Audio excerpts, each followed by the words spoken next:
बांसवाड़ा जिले की पंचायत समिति सज्जनगढ़ की ग्राम शक्करवाड़ा पंचायत के सरपंच प्रशासक प्रतिनिधि केशवलाल से ग्राम पंचायत के विकास कार्यों को लेकर चर्चा की गई।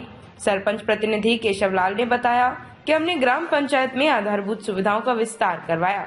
इसमें शिक्षा, पेयजल, रोजगार, ग्राम पंचायत में सड़कों का निर्माण जैसे अहम विकास कार्य करवाए। आइए सुनते हैं विशेष बातचीत सरपंच प्रतिनिधि केशवलाल के साथ। आरपी न्यूज से मैं बिरबल कड़वा और आज हम पहुंचे हैं सज्जनगढ़ पंचायत समिति की ग्राम पंचायत शक्करवाड़ा के अंदर। ये हमारे साथ युवा समाज सेवी सरपंच प्रशासक प्रतिनिधि केशवलाल जी मौजूद है। उनसे रूबरू जा रहे हैं। क्षेत्र की जनता ने ठीक 6 वर्ष पहले मौका दिया था। किस प्रकार से यह कार्यकाल रहा, किस प्रकार से धरातल पे विकास वे करते बातचीत। सर्वदा नमस्कार। सबसे पहले मैं आरपीडी न्यूज को यहाँ हमारे घर तक आने के लिए मैं धन्यवाद देना चाहता हूँ, जो कि हमारे मन में एक उमंग और उत्साह है कि जनता की सेवा में कर सकूं। जैसे कि मैं 30 साल तक मैंने ट्रैवल्स चलाई। इसके बाद में मैंने देखा कि जनता की भलाई कैसे अपन कर सकते हैं, क्योंकि हमारी ग्राम पंचायत शक्करवाड़ा वैसे ही बहुत बड़ी पंचायत थी। जो बड़ी पंचायत में आम लोगों तक जो सरकार की जल कल्याण योजना पहुंचानी थी वो नहीं पहुंच पाती थी। इसीलिए जो हमारे 2-3 गांव ऐसे थे जो थोड़े पिछड़े हुए थे, तो मेरे मन में एक भावना थी कि इन लोगों की मैं सेवा कैसे कर सकूं। तो जनता ने मेरे को एक मौका दिया और मौका देने के बाद में हम विजय हुए। इसके बाद में जनता के लिए हमने सबसे पहले तो प्राथमिकता जो शिक्षा की और पानी की कमी थी, सड़कों की कमी थी, उन मुद्दों पर हमने प्रयास किया। और जो भी हमारे ग्राम पंचायत शक्करवाड़ा में 11 विद्यालय है, 11 विद्यालयों में हमने साइना म्यूजिक कराई और आंगनवाड़ी केंद्र थे उसमें भी साइना म्यूजिक की। इसके बाद में हमने जहां पर रोड की समस्या थी वहां भी सीसी रोड कम से कम यानी कि 11 से 12 रोड सीसी बढ़ाए हमने टुकड़ा टुकड़ी में।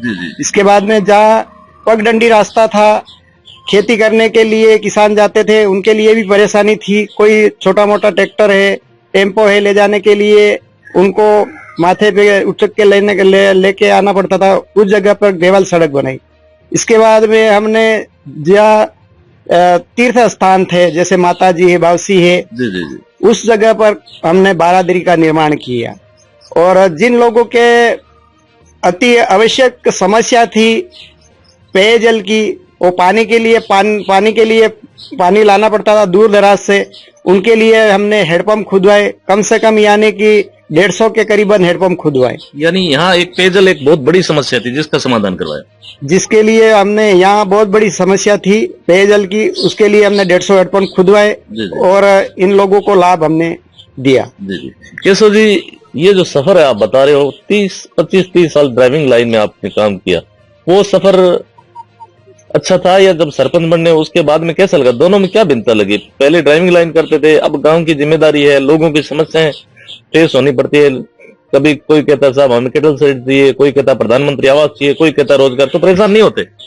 सर, जैसे कि ड्राइविंग लाइन में भी हमारा जीवन तो अच्छा ही था, बाकी मेरे मन में एक भावना थी कि मैं लोगों की कुछ मदद कर सकूं, सहायता कर सकूं और कोई अच्छा खास करके मैं करके दिखाऊं, ये मेरे उत्साह था और मेरे मन में यही बात थी। तो पहले भी कोई चुनाव, पहले किसी पद पे अपने परिवार में रहा या कभी कोई सरपंच या कहीं प्रधान या विधायक या कोई अपने परिवार राजनीतिक पद पे रहे? पहले राजनीतिक पद पे पहले 2002 में जो हमारे पापा जी थे वो वार्ड पंच बने थे। इसके बाद में उनकी डेथ हो गई। इसके बाद में भाई को वार्ड पंच बनाए थे। राजनीति में पहले से ही हमारा समाज सेवा का एक जुनून था कि लोगों की समाज हम करें, उनसे लोगों की सेवा करें।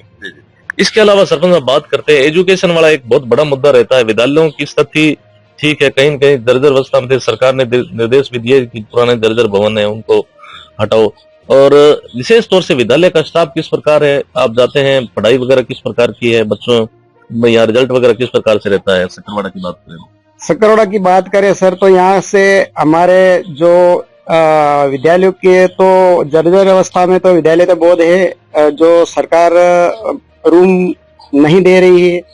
और यहाँ से हमारे जो पाडला वड़किया और पाडला कटारा में जो सीनियर सेकेंडरी माध्यमिक के विद्यालय नहीं थे, उसके लिए हमने एमएलए मैडम से अवगत कराया, जो जिस समय उनकी सरकार थी। उन्होंने हमारी बात सुनी और बात विधानसभा में रखी। तो माध्यमिक विद्यालय की जब हमने मांग की थी तो हमको गहलोत सरकार ने बहुत बड़ा तोहफा दिया कि माध्यमिक की जगह हमको उच्च माध्यमिक विद्यालय प्रमाणित करके दिया। तो कहीं ये बात कह सकते हैं कि यहाँ स्थानीय विधायक श्रीमती रमीला जी कड़िया, उनका अच्छा सहयोग रहा है। अगर बात करें, यहाँ पुल वगैरह भी बना है, सड़क भी डामरीकरण वगैरह। जब कांग्रेस के राज में जब कहना चाहते नहीं है, बाकी हम कहते हैं कि जो कांग्रेस के राज में जो रमीला खड़िया जो हमारे विधायक थे, उन्होंने बहुत बड़े बड़े काम किए हैं। जो नहीं होने थे वो भी काम किए, क्योंकि 8.5 करोड़ का हमको पुल दिया, इसके बाद में विद्यालय भी दिए, इसके बाद में 4 बारादरी दी मेरे को, और एक सीसी रोड भी दिया उन्होंने। जनता के लिए उन्होंने बहुत अच्छा काम किया है, क्योंकि ये एक बहुत बड़ी विकट समस्या थी। लोगों को घूम के जाना पड़ता था, अगर गिलड़ी जाते तो काफी घूम के जाना पड़ता था। तो लोग भी खुश होंगे अब तो।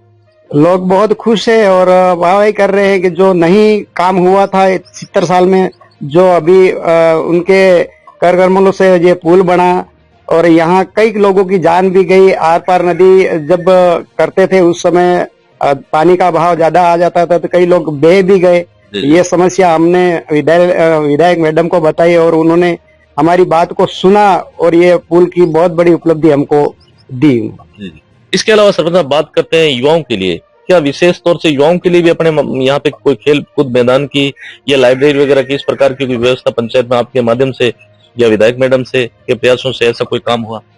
लाइब्रेरी की बात चल रही है, जो हमको विधायक मैडम तक हमने बात पहुंचाई है। युवाओं की परेशानी हम समझ रहे हैं, क्योंकि लाइब्रेरी या खेल मैदान, आजकल की युवा पीढ़ी खेल का भी अभाव है, जो मैदान के बिना खेल खेल ही नहीं सकते। बिल्कुल। तो लाइब्रेरी के बिना भी फाइट कर ही नहीं सकते। तो ये भी समस्या है, तो ये भी आपने आगे तक बात पहुंचाई है, जल्दी उसका समाधान हो जाएगा। इसके अलावा सरपंच महानरेगा योजना को नजदीक से देखा है। पूर्व में महानरेगा योजना थी, अब जी राम जी योजना कर दी। जी राम जी योजना अभी तक धरातल पे कहीं न कहीं लागू नहीं हुई है, लेकिन जो पुरानी योजना थी, महानरेगा योजना थी, जिसका नाम चेंज हुआ है, उस टाइम किस प्रकार से विकास कार्य हुए और वास्तव में पंचायतों में इसका जो असर है कहीं देखने को मिला? सर, विकास को लेकर के देखा जाए तो महानरेगा बहुत ही अच्छी योजना थी। जो गरीब, वंचित और पीड़ित जो यहाँ धरातल पर लोग रहते थे, उनको रोजगार मिलता था, यहाँ घर बैठे पैसे कमाते थे, दूसरे राज्य में पलायन नहीं करना पड़ता था। जो लोग कहते हैं कि कोरोना में 2 साल निकल गए, कोई काम नहीं है, बाकी कोरोना में जो सरकार ने जो काम चलाए और काम स्वीकार किए, इतने काम कभी आज तक नहीं मिले। जो हमारा 6 साल का कार्यकाल रहा है, उसमें कोरोना में अधिक से अधिक सरकार ने हमको काम सैंक्शन करके दिए और लोगों को रोजगार दिए, घर बैठे रोजगार मिला लोगों को। बिल्कुल। तो आज देखा जाए तो जी राम जी जो वी जी राम जी जो सरकार की मंशा है, वो अभी तक धरातल पर लागू नहीं हुई है और लोग अभी बेरोजगार बैठे हैं, जो अन्य राज्यों में, मध्य प्रदेश, गुजरात में पलायन कर रहे हैं। तो लोग, गरीब लोगों को और गरीब वंचित लोगों को तो रोजगार ही चाहिए, रोजगार के बिना लोग अभी बैठे हैं। आपको क्या लगता है, अगर इस हिसाब से जो नरेगा वर्तमान में जो पहले चली थी उसकी तुलना बिल्कुल कम चल रही है, तो कहीं के पंचायती राज के इलेक्शन आने वाले हैं तो उस पर कोई इफेक्ट डालने वाले हैं? देखो सर, ऐसी स्थिति रही तो फिर लोगों के मन में भावना ही बदल जाएगी, क्योंकि लोगों को तो व्यक्तिगत काम चाहिए और रोजगार चाहिए। रोजगार अगर नहीं मिलता है तो फिर सरकार से लोग नाराज ही हुए। बिल्कुल। और क्या कहना चाहेंगे सरपंच साहब, दोनों कार्यकाल देख चुके हैं, भाजपा का कार्यकाल भी आपने देखा है, 2 वर्ष से ऊपर का समय होने लगा है, और उससे पहले आपने कांग्रेस समय देखा। दोनों में क्या डिफरेंस है? कोई अंतर विकास की दृष्टि से, योजनाओं को लेकर आम लोगों को फायदा सबसे ज्यादा कौन सी? जो आज तक देखा जाए सर, तो मैं कांग्रेस सरकार थी उस समय रोजगार तो बहुत ही अच्छा मिला। जो नरेगा चली तो बहुत ही चली, और जो मटेरियल का पैसा जो बकाया है वो धीरे धीरे सरकार डाल रही है, अभी पूर्ण नहीं हुआ है। जो बकाया आगे की किस्त चल रही है, SFC, FFC, अनटाइम, वो भी किस्त धीरे धीरे डाल रही है, बाकी पूर्ण किस्त अभी तक आई नहीं है।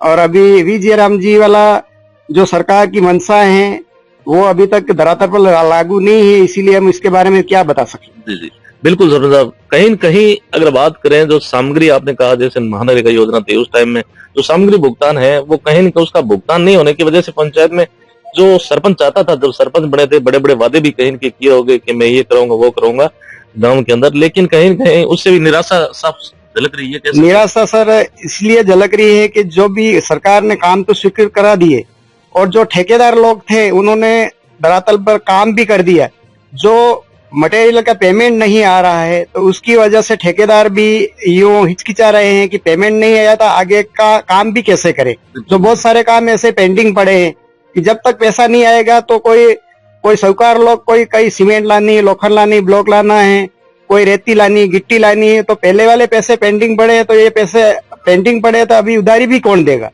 इसीलिए विकास में भी थोड़ा बाधा आ रही है क्योंकि मटेरियल का पैसा नहीं आ रहा है, उसकी वजह से व्यापारी लोग हमको कोई सामग्री भी नहीं दे रहे और ठेकेदार लोग काम करने के लिए इच्छुक भी नहीं।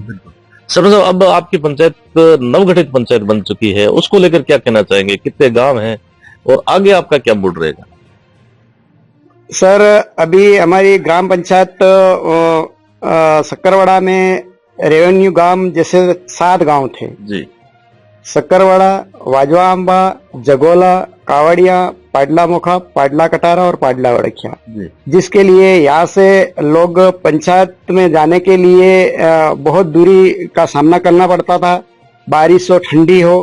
तो सब लोगों की यही मंशा थी कि अगर ग्राम पंचायत पाडला कटारा बन जाती है तो आवागमन में भी सुविधा रहेगी और जो सरकार की जन कल्याण योजना आएगी वो भी हमको उसका भी फायदा अच्छा मिलेगा। यूं करके हमने जो सबने कलेक्टर साहब को फर्स्ट में हमने ज्ञापन दिया, इसके बाद में हमको जो चाहिए वो गांव तो नहीं दिए, बाकी ग्राम पंचायत बढ़ा के दी है हमने सरकार ने, इसलिए सरकार के आभारी है हम।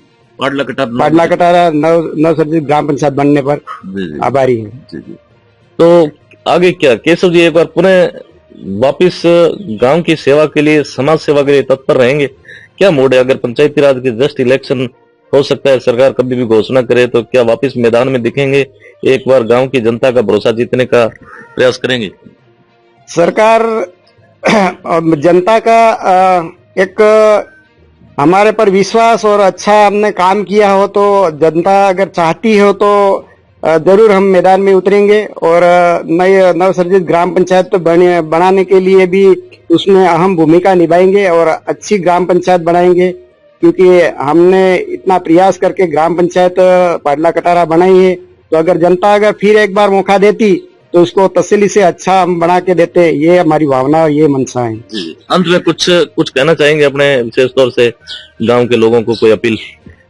गांव के लोगों को तो ये मैं कहना चाहता हूँ, जो हमारी जनता है, जो व्यक्तिगत काम जो लोगों को चाहिए वो हमने उन तक नहीं पहुंचाए, जो कहीं न कहीं कमियां रही सरकार की स्वीकृतियां आगे से बजट आने में, तो कोई न कोई लोग वंचित रह गए हैं, उनके लिए दोबारा हम प्रयास करेंगे, जो वंचित लोगों को लाभ अवश्य हम पहुंचाएंगे और जनता चाहेगी तो वापिस मैदान में उतरेंगे और हमको हमारी विजय अगर वापिस होती है तो जिन जिन लोगों की कमियां हैं उसको पूर्ण कर देंगे। बिल्कुल। तो यह थी हमारी खास मुलाकात ग्राम पंचायत सक्करवाड़ा सरपंच प्रशासक प्रतिनिधि केशव लाल जी, जिनसे हमने ग्राम पंचायत के विकास को लेकर, यहाँ की समस्याओं को लेकर विशेष तौर से फोकस किया। जितने भी युवा साथी है सक्करवाड़ा और जो नवगठित पंचायत के, अपने कमेंट बॉक्स में अपनी जो राय है वो जरूर जाहिर करें। विशेष तौर से केशव जी के लिए अगर ये मैदान में उतरते हैं तो इनके लिए फायदेमंद रहेगा या क्या कहना चाहते हैं, हम कमेंट बॉक्स में अपनी जो राय है वो जरूर जाहिर करें। धन्यवाद सरपंच साहब, समय दिया उसके लिए बहुत बहुत धन्यवाद। आपको भी धन्यवाद, यहाँ हमारे निवास तक पहुंचे। धन्यवाद आरटीडी न्यूज को।